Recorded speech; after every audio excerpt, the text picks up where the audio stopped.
오늘은 속죄제라는 제목으로 하나님의 말씀 전하도록 하겠습니다. 번제, 소제, 화목제, 속죄제, 속건제 이렇게 5가지 제사는 구약의 5대 제사입니다. 그렇다면 그 중에서 가장 중요한 제사는 어떤 제사일까요? 물론 중요하지 않은 제사는 없습니다. 그러나 하나님과 죄인된 인간과의 관계를 생각한다면 뭐니 해도 속죄제가 가장 중요한 제사입니다. 구약의 5대 제사는 모두 감사와 헌신 그리고 서약의 의미를 담고 있습니다. 하지만 그 중에서도 속죄의 의미를 빼놓을 수가 없습니다.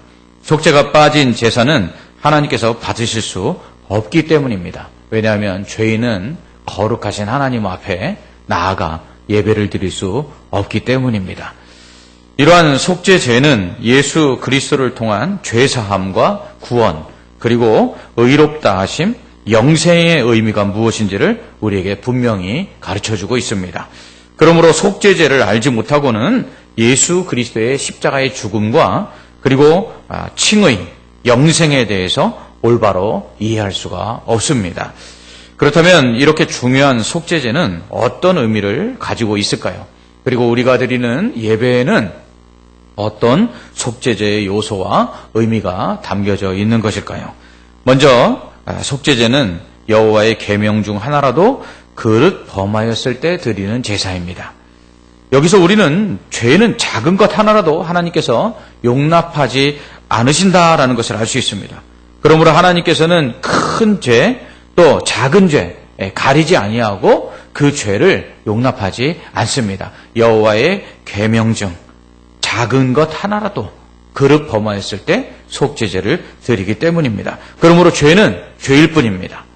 큰 죄, 작은 죄 없습니다. 모든 죄는 하나님 앞에 다 죄일 뿐인 것이죠. 13절로 14절은 여호와의 계명 중 하나라도 부지 중에 범하여 허물이 있으나 스스로 깨닫지 못하다가 그 죄를 깨달으면 이라고 말씀합니다. 죄는 우리가 알고도 짓지만 모르고도 지을 수 있습니다. 하지만 우리가 죄를 모르고 지었다고 해서 그것이 죄가 되지 않는 것은 아닙니다. 모르고 지은 죄도 죄입니다. 그러므로 우리는 그 죄를 하나님 앞에서 깨닫게 되는 순간 회개해야 하는 것입니다. 22절로 23절은 그의 하나님 여호와의 계명 중 하나라도 부지 중에 범하여 허물이 있었는데 그가 범한 죄를 누가 그에게 깨우쳐 주면 이라고 말씀합니다. 누군가 죄를 범했을 때 그것을 깨닫지 못하고 있으면 어떻게 해야 되느냐? 우린 그것을 가르쳐 줘야 합니다. 우리는 죄를 지적하는 것은 좋지 않다라고 생각을 합니다. 그러나 그렇지 않습니다. 우리가 죄를 지적해 주는 것이 훨씬 더 낫지. 하나님이 그 죄를 지적하는 것은 정죄하심입니다. 그렇게 하나님이 우리의 죄를 지적하시면 우리는 심판을 받게 됩니다. 그러므로 죄 지은 자가 있을 때는 우리가 모른 척하는 것이 아니라 그 죄를 깨닫도록 지적을 해서 그가 회개하고 돌아오도록 해야만 하는 것입니다. 하나님은 이처럼 죄를 싫어하십니다. 어떤 죄든지 하나라도 지으면 하나님은 그 죄에 대해서 심판하십니다. 그리고 또 죄를 범할 때 우리가 모르고 지은다 할지라도 하나님은 그것을 죄로 간주하십니다. 그러므로 우리는 작은 죄 하나라도 지어서는 안 되고요. 죄를 모르고 지었다 할지라도 깨닫게 되거나 아니면 누군가 우리에게 그것이 죄라고 알려주면 우리는 회개해야만 하는 것입니다. 이렇게 죄를 미워하시는 하나님은 죄에 대한 형벌을 내리시는데 그것은 죽음입니다. 성경은 죄의 삭은 사망이라고 말씀합니다. 이처럼 죄는 죽음으로 그 죄값을 치러야만 용서받을 수 있는 아주 무서운 것입니다. 하지만 이렇게 죄를 미워하시는 하나님은 죄인을 사랑하셨습니다. 그리고 지금도 여전히 사랑하고 계십니다. 이사야 55장 7절은 악인은 그의 길을 불의한 자는 그의 생각을 버리고 여호와께로 돌아오라. 그리하면 그가 긍휼히 여기시리라. 우리 하나님께로 돌아오라. 그가 너그럽게 용서하시리라. 아멘. 하나님은 우리의 죄를 미워하시지만 또한 우리의 죄를 용서하기를 원하십니다. 그래서 속죄제를 드리라 말씀하신 것이죠. 속죄제는 말 그대로 죄를 속하는 제사입니다. 이 속하다라는 뜻은 이 값을 대신 치르다, 값을 치르다라는 의미를 가지고 있습니다. 즉 죄로 말미암아 죽을 죄인 대신에 형벌을 짐승이 대신 받는 것입니다. 그래갖고 죄인이 죽어야 되는데 짐승이 죽음으로 그 죄값을 치르는 것이죠. 그로 말미암아 죽을 죄인이 그 죄를 사함을 받고 살게 되는 것입니다. 바로 이것이 바로 속죄제입니다. 그러므로 속죄제는 짐승의 죽음으로 사람의 죽음을 대신하고 짐승의 생명으로 사람의 생명을 살리는 제사입니다. 그러므로 하나님은 속죄제를 통해 죄인의 죄를 용서해 주시고 사망에서 생명으로 옮기시는 것이죠. 이게 바로 속죄제의 의미입니다. 속죄제는 개인뿐만 아니라 공동체의 죄를 용서받기 위해서도 드렸습니다. 레위기 4장을 보면 제사장이 범죄했을 때, 그리고 또한 족장이 범죄했을 때, 그리고 평민 중 한 사람이 범죄했을 때와 같이 개인의 그 죄를 용서받기 위해 속죄제를 드렸을 뿐만 아니라 온 회중이 하나님 앞에 범죄했을 때 이 온 회중, 온 이스라엘 백성의 죄를 속하기 위해서 속죄제를 드렸습니다. 이처럼 속죄제는 개인의 죄만 용서해 주시는 것이 아니라 공동체의 죄도 용서해 주시는 것입니다. 이러한 속죄제는 죄를 범한 대상에 따라서 제물을 다르게 드렸어요. 소제는 제사를 드리는 방법이 여러 가지였고, 그리고 화목제는 한 가지 제사 안에 다양한 의미를 가지고 있는 제사다 이렇게 말씀을 드렸는데, 이 속죄제는 이 속죄하는 대상에 따라서 제물의 제물 자체가 달리 하나님 앞에 드리는 제사였습니다. 먼저 기름 부음 받은 제사장이 범죄한 경우에는 수송아지를 드렸습니다. 온 회중 곧 이스라엘 전체가 범죄했을 때는 마찬가지로 수송아지를 제물로 드렸습니다. 그런데 족장 중 한 사람이 범죄했을 경우에는 순염소를 제물로 드렸습니다. 그리고 평민 중 한 사람이 죄를 범했을 경우에는 암염소를 드렸는데 이때에는 암양도 드릴 수 있었습니다. 그러나 형편이 어려워서 염소나 양을 드리지 못할 때에는 그때에는 비둘기를 드렸어요. 그래서 산비둘기나 집비둘기 새끼 2마리를 드렸어요. 그런데 형편이 그것보다도 어려워서 그것도 못 드릴 때에는 고운 가루 10분의 1 에바를 하나님께 속죄제로 드렸습니다. 그러니까 속죄제 중에 피 없는 제사도 있었다라는 것이에요. 이처럼 속죄제의 제물은 죄를 범한 대상에 따라 달랐습니다. 제사장이나 온 백성의 죄는 수송아지로, 또 족장의 죄는 순염소로, 평민의 죄는 암염소나 암양, 비둘기 2마리나 또 고운 가루 10분의 1 에바로 속죄했습니다. 죄를 범한 사람의 지위에 따라서 제물이 다른 것이죠. 이는 죄를 범한 사람의 죄로 인해 미치게 될 죄의 파급력, 곧 죄의 악한 영향력에 따라서 제물을 달리하게 한 것입니다. 평민 한 사람이 범한 죄가 미칠 영향력과 제사장 한 사람이 범한 죄가 미칠 파급 효과는 천지 차이였습니다. 당연히 평민 한 사람보다 종교 지도자인 제사장이나 정치 지도자인 족장들이 범한 죄의 그 여파가 사회적으로 더 큰 파장을 일으키는 것은 당연한 것 아니겠습니까? 지금 전직 대통령들이 재판받고 있습니다. 대통령 한 사람도 개인이지만 그 대통령직에 있었기 때문에 그들이 개인적으로 지은 그 죄는 개인의 죄로 끝나지 아니하고 온 나라를 엉망으로 만들고 있음을 우리는 보게 됩니다. 이처럼 대통령이란 자리에서 저지른 죄는 평범한 소시민 한 사람이 범한 죄와는 비교할 수가 없는 것이죠. 이처럼 지도자들의 죄는 평범한 백성이 지은 죄와 비교할 수 없는 큰 사회적인 여파를 일으키게 되는 것입니다. 그래서 죄의 경중으로 따지면 지도자의 죄가 평민의 죄보다 더 큰 것이죠. 그래서 하나님은 제사장과 족장의 죄에 대해서는 더 큰 제물을 요구하신 것입니다. 그 중에서도 제사장에 대해서는 온 회중, 곧 온 백성이 지은 죄를 속하기 위해 드리는 수송아지를 드리도록 하고 있다는 것입니다. 제사장 한 사람의 죄가요, 온 백성이 지은 죄와 맞먹는다는 것입니다. 특별히 신정 국가인 이스라엘에 있어서 제사장의 죄는 곧 백성 전체를 하나님께 범죄케 할 만큼 큰 여파를 가져왔습니다. 큰 영향력을 끼쳤습니다. 그래서 백성 전체가 범한 전 국가적인 범죄를 속죄하기 위해서 드리는 수송아지를 드려야만 이 제사장의 한 사람의 죄가 속함을 받을 수가 있었습니다.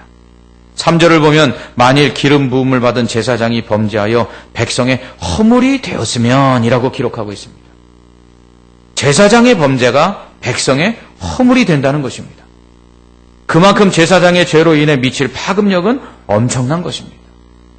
누룩 하나가 그 밀가루 덩어리에 떨어지면 온 밀가루를 다 부풀리듯이 지도자의 범죄 하나가 온 국가를 위기로 몰아넣고 악하게 만든다는 것입니다. 지금 교회는 목사가 자기 아들에게 교회를 세습하고 표절 등의 윤리적이거나 양심적으로 올바르지 못한 행동들로 인하여 세상으로부터 지탄을 받고 있습니다. 이를 통해 성도 개인이 잘못한 것과는 비교할 수 없을 만큼 엄청난 악한 영향력을 끼치고 있습니다. 우리는 우리 자신의 범죄가 사회적으로, 국가적으로, 종교적으로 미칠 파급 효과가 얼마나 큰지를 염두에 두어야만 합니다.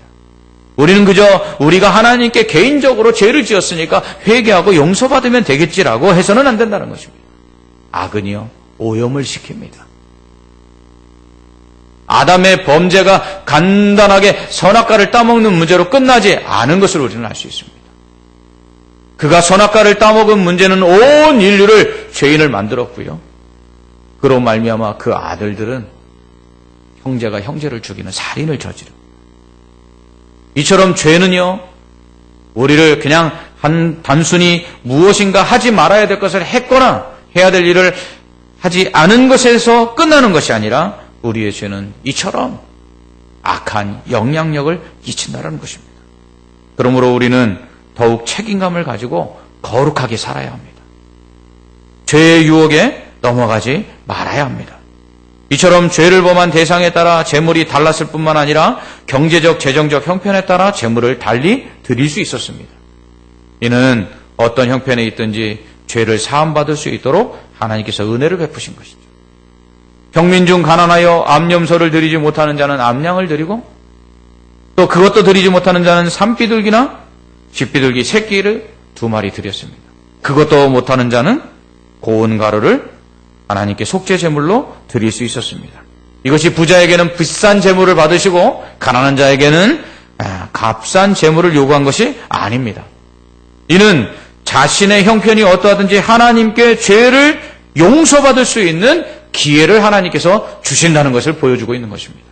가난한 자가 제물을 드리지 못해 죄를 용서받지 못하는 일이 없도록 하나님은 고운 가루 10분의 1 에바로도 죄를 사해 주시는 것입니다. 에바라는 것은 바구니란 뜻을 가지고 있는데요, 물건의 양을 재는 단위입니다. 어원적으로 알 수 있듯이 바구니에 담을 수 있는 밀가루, 보리, 또 밀과 같은 곡물의 무게나 양을 측정하는 단위인데요, 1에바는 22리터 정도에 해당합니다. 그러니까 무게로 따지면 한 20kg 되는 밀가루 한 푸대 정도 된다고 생각하시면 됩니다. 그런데 10분의 1 에바니까 약 2.2kg. 시중에 가보면 이 1kg짜리, 2kg짜리 이렇게 작은 소포장 밀가루가 있습니다. 그러니까 가루 2kg 정도만 되면 죄사함을 받을 수 있다는 것이죠. 이 얼마나 놀라운 은혜입니까? 우리가 죄를 지었는데 밀가루 2kg만 있으면 하나님께서 우리의 죄를 용서해 주신다는 거예요. 이 하나님이 얼마나 크신 은혜입니까? 여러분, 우리가 지은 죄를 밀가루 2kg만 있으면 용서해 준다. 누가 우리에게 잘못했는데 우리에게 와서 여기 밀가루 2kg 있으니까 우리의 죄를, 내가 당신에게 지은 죄를 용서해 주십시오 하면 여러분 용서해 줄 수 있겠습니까? 그런데 하나님께 지은 죄를 하나님이 단지 밀가루 2kg만 가져오면 용서해 주신다는 사실입니다. 이 얼마나 크신 은혜입니까? 하나님은 그만큼 우리의 죄를 용서해 주시기를 원하신다는 것입니다. 여호와의 계명 중 하나라도 그릇 범하면, 하나라도, 하나님의 말씀 중 하나라도 범하면 죄라고 여기시는데, 그렇게 죄를 미워하시는 하나님이 단지 가루 2kg만 가져오면 우리의 죄를 용서해 주신다는 사실입니다. 하나님은 이처럼 우리를 사랑하시고 죄인의 죄를 용서해 주시기를 원하시는 것이죠. 그런 하나님의 마음을 오히려 거꾸로 이용해 죄를 범해서는 안 됩니다. 밀가루 2kg만 가지면 하나님 우리의 죄를 용서해 주시는구나. 하나님은 그렇게 우리의 죄를 늘 언제나 용서해 주시니까 이 정도 죄쯤이야 하나님 용서해 주시겠지. 그래서는 안 된다는 것이에요. 하나님께서 아벨의 제사만 받으시사 이를 시기하는 가인에게 이렇게 말씀하십니다. 죄가 너를 원하나 너는 죄를 다스릴지니라. 히브리서 12장 4절은 너희가 죄와 싸우되 아직 피 흘리기까지는 대항하지 아니하고 라고 말씀합니다. 죄를 사랑해서는 안 돼요. 타협해서는 안 됩니다. 밀가루 2kg만 있으면 우리의 죄를 용서해 주시는 그 하나님 앞에 또 용서받으면 되겠지 하는 마음으로 죄 지어서는 안 되는 거예요. 우리는 피 흘리기까지 죄와 싸워 이겨야 합니다. 우리의 몸을 쳐서 복종시켜서 날마다 죽임으로 말미암아 새롭게 태어나 의에 순종하고 성령의 소욕을 따르는 거룩한 사람이 되어야 합니다. 이렇게 제사장과 온 회중과 족장과 평민의 죄를 속하기 위해 속죄제를 드리는 방법은 다음과 같습니다. 먼저 제물을 여호와 앞, 곧 성막 문 앞과 제단 사이에서 잡습니다. 이때 죄사함을 받기 원하는 자가 가져온 제물의 머리에 안수를 했죠. 제사장이 범하면 수송아지 머리에, 족장이 범하면 순염소 머리에, 그리고 평민이 죄를 범하면 암염소나 암양 그 머리에 안수를 합니다. 온 회중이 죄를 범했을 때에는 온 회중의 죄를 대신해요. 백성의 장로들이 단체로 이 수송아지 머리에 안수를 합니다. 이러면 이 죄가 이 짐승에게로 전가가 되는 것입니다. 그래서 이제 이 짐승이 죄를 범한 것이 되는 것이죠. 그래서 이 짐승을 잡아서 죽이는 것입니다. 그러면 이 짐승이 죄인의 죄를 대신 지고 죽음으로써 죄값을 치르는 것이죠. 이렇게 잡은 짐승의 피는 제사장이 범죄했을 때와 온 회중이 범죄했을 때는 이 잡은 송아지의 피를 제사장이 가지고 회막 안으로 들어갑니다. 그래서 성소에 있는 휘장 앞에다가 손가락으로 7번을 뿌립니다. 그런 다음에는 그 성소 안에 있는 분향단, 향단 뿔에 그 피를 바르고 남은 피는 번제단 밑에다가 다 쏟아붓습니다. 족장이나 평민이 죄를 범했을 때에는 그 잡은 짐승의 피를 회막 안으로 가지고 가는 것이 아니라 그 번제단 뿔에다 바르고 그리고 그 피는 역시 번제단 밑에다가 다 쏟아 부었습니다. 이는 이 피로 말미암아 하나님 앞에 나아가는 그 길을 여는 것입니다. 죄가 있으면 하나님 앞에 갈 수가 없으니까 이 피를 뿌려 하나님 앞에 나아가는 길을 여는 것이죠. 뿐만 아니라 그 피는 생명이기 때문에 하나님께 드리는 것입니다. 그런 후에 속죄물의 모든 기름, 그 내장에 덮인 기름과 내장에 붙은 기름, 콩팥, 또 그 위에 기름, 허리 쪽에 있는 기름들, 그리고 간에 덮인 꺼풀들, 이 기름기 있는 것들은 전부 거두어내서 그것은 번제단 위에서 화제로 하나님께 드렸습니다. 이는 향기로운 냄새가 되어 하나님이 받으시는 제사가 되는 것이죠. 그런 다음에 수송아지의 경우는 가죽과 그리고 모든 고기와 머리와 정강이, 내장, 똥 이런 것들을 진박 재버리는 거룩한 곳에서 다 불살라 태워버렸습니다. 이는 번제나 화목제와 다른 부분인데요. 번제의 경우에는 가죽을 제외하고 똥을 제외하고는 그 모든 고기까지 다 불살라서 번제단에서 화제로 드렸습니다. 그런데 오직 이 속죄제는 피는 뿌리고 그리고 기름만 하나님께 드리고 나머지 부분들 가죽과 똥과 그리고 또한 모든 고기들 이것들은 다 진 밖에서 성 밖에서 재버리는 곳에 거기서 불태워 불살라 버렸습니다. 이는 속죄의 제물은 아무도 먹을 수가 없기 때문이죠. 화목제의 경우는 어떻게 했죠? 그 제사장이 요제로 드린 흔든 가슴과 하나님께 거제로 드린 오른쪽 뒷다리는 제사장의 몫이었고 나머지 고기는 화목제를 드린 사람들이 먹을 수 있었어요. 왜? 그것은 감사요 기쁨의 제사였기 때문입니다. 그러나 속죄제는요, 우리의 죄를 속하기 위해서 짐승이 죽었기 때문에 그것은 제사장도 먹을 수가 없어요. 이는 그 속죄의 제물을 먹는 것은 죄를 먹는 것을 의미하기 때문입니다. 그렇기 때문에 이 죄는 하나님 앞에서 완전히 깨끗이 다 사함을 받아야만 한다라는 것을 의미하는 것입니다. 이처럼 이 죄인의 죄를 속하기 위해서 드리는 이 제사, 그런데 오늘날 우리는 더 이상 드리지 않습니다. 그렇다면 우리의 죄는 어떻게 사함을 받을까요? 우리는 이 예배 가운데 어떻게 속죄의 의미를 담아 예배할 수 있을까요? 그것은 예수 그리스도로 말미암아 우리가 완전히 죄 사함을 받았기 때문입니다. 믿습니까? 우리가 이렇게 하나님 앞에 피 없이 짐승을 드리지 아니하고 우리의 죄를 용서해 달라고 다른 제사를 드리지 아니하고 예배를 드릴 수 있는 것은 예수 그리스도께서 완전한 속죄의 제물이 되어 우리의 모든 죄를 사해 주셨기 때문입니다. 구약의 속죄의 제사는요, 불완전합니다. 드리는 제물이 불완전해서요, 그 제물을 드려 죄를 사함을 받았지만 죄를 또다시 지으면 또 그 죄를 사함받기 위해서 또 다른 제물을 드려야만 했습니다. 그래서 속죄의 제사는요, 제사 한 건당 한 번의 속죄를 가지고 있는 것입니다. 그러므로 죄를 지을 때마다 반복해서 제사를 지어야만 했습니다. 이는 제사가 불완전하였고 드리는 짐승, 곧 제물이 불완전했기 때문입니다. 뿐만 아니라 중보자 역할을 하는 제사장도 불완전했어요. 그래서 그 제사장이 제물을 하나님 앞에 드려 이 죄인의 죄를 속하기 위해서는 제사장이 또한 자신의 죄를 속하기 위해서 하나님 앞에 제사를 드려야만 했습니다. 이처럼 불완전한 제사장이 불완전한 제물을 하나님 앞에 드려 속죄를 했기에 구약의 제사는 범죄할 때마다 계속해서 드려져야만 했던 것이죠. 그래서 하나님께서는요, 이렇게 죄를 지을 때마다 반복해서 죄 짓는 이 죄인들을 불쌍히 여기십니다.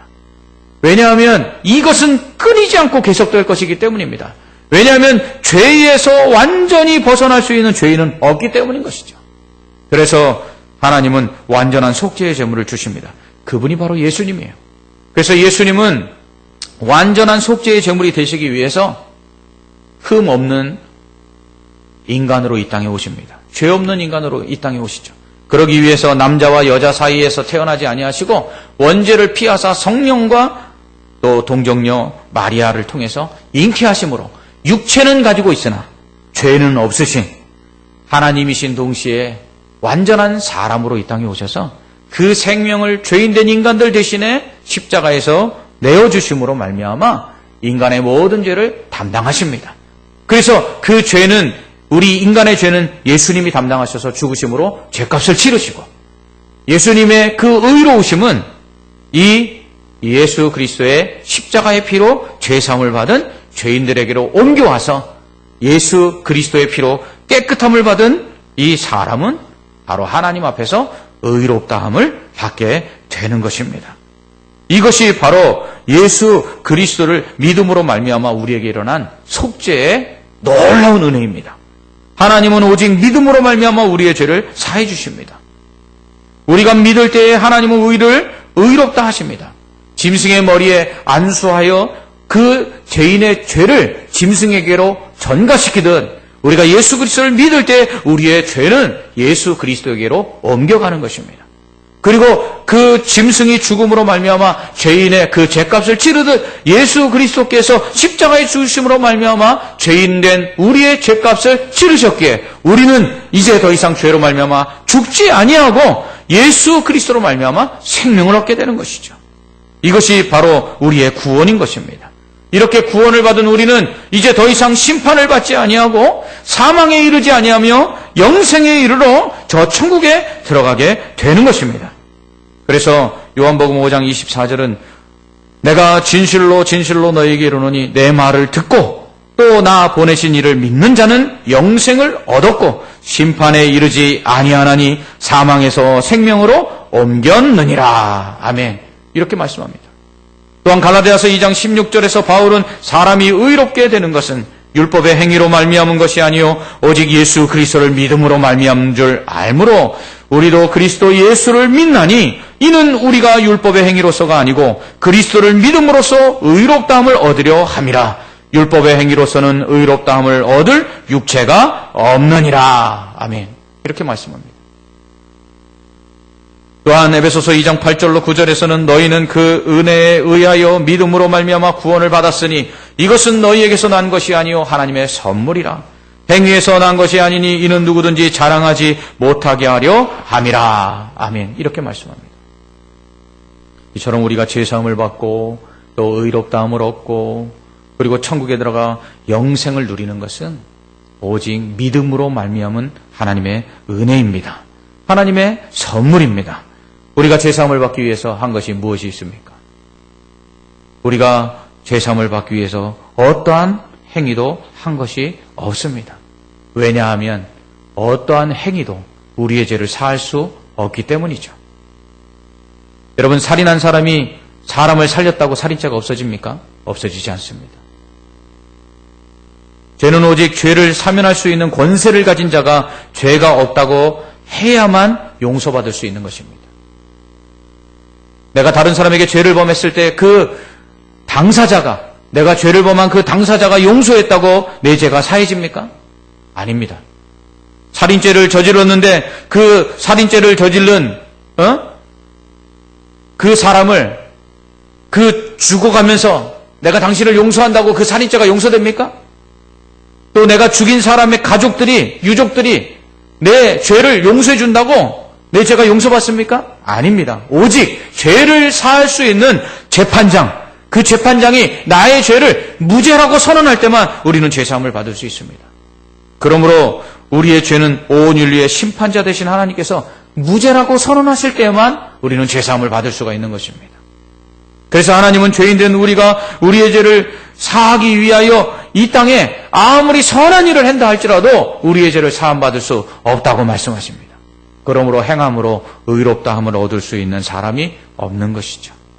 그래서 예수님이 오신 것입니다. 우리를 의롭다 하시기 위해서, 십자가에 달려 우리의 죄를 대속하시기 위해서 예수님이 오신 것입니다. 그 독생자 예수 그리스도가 십자가에 달려 죽으심으로 말미암아 우리의 죄가 사함을 받은 것입니다. 아무것도 한 것이 없이. 오직 믿음으로 말미암아 하나님의 은혜로 우리가 예수님을 믿고 구원을 받고 우리가 의롭다함을 얻고 우리가 사망에서 생명으로 옮겨 영생을 얻는 것이죠. 그런데 이 믿음도 하나님의 선물이라고 말씀합니다. 이것이 하나님의 사랑입니다. 하나님이 죄인을 사랑하사 독생자를 주셨습니다. 이런 사랑이 어디 있습니까? 의인을 위하여 죽는 사람이 간혹 있지만 악인을 위하여 의인이 죽는 경우는 없다고 성경은 말씀합니다. 누가 우리의 죄를 위해서 대신 죽을 수 있겠습니까? 오직 예수님밖에 없습니다. 이렇게 하심은 하나님께서 우리를 사랑하시는 것이 얼마나 크신지를 이 아들을 통해서 확증하신 것입니다. 우리의 예배는 이렇게 예수 그리스도로 말미암아 얻은 죄사함과 의롭다함을 또 그 영생을 우리가 받았음에 대해서 우리가 감사하여서 하나님 앞에 드리는 것입니다. 하지만 이렇게 예수 그리스도의 대속의 죽음으로 말미암아 우리의 죄가 속해졌음에도 불구하고 우리는 여전히 죄를 범하며 살고 있습니다. 매일매일 범죄합니다. 우리는 이 죄를 가지고 하나님 앞에 나와야 합니다. 그리고 그 죄를 고백해야 합니다.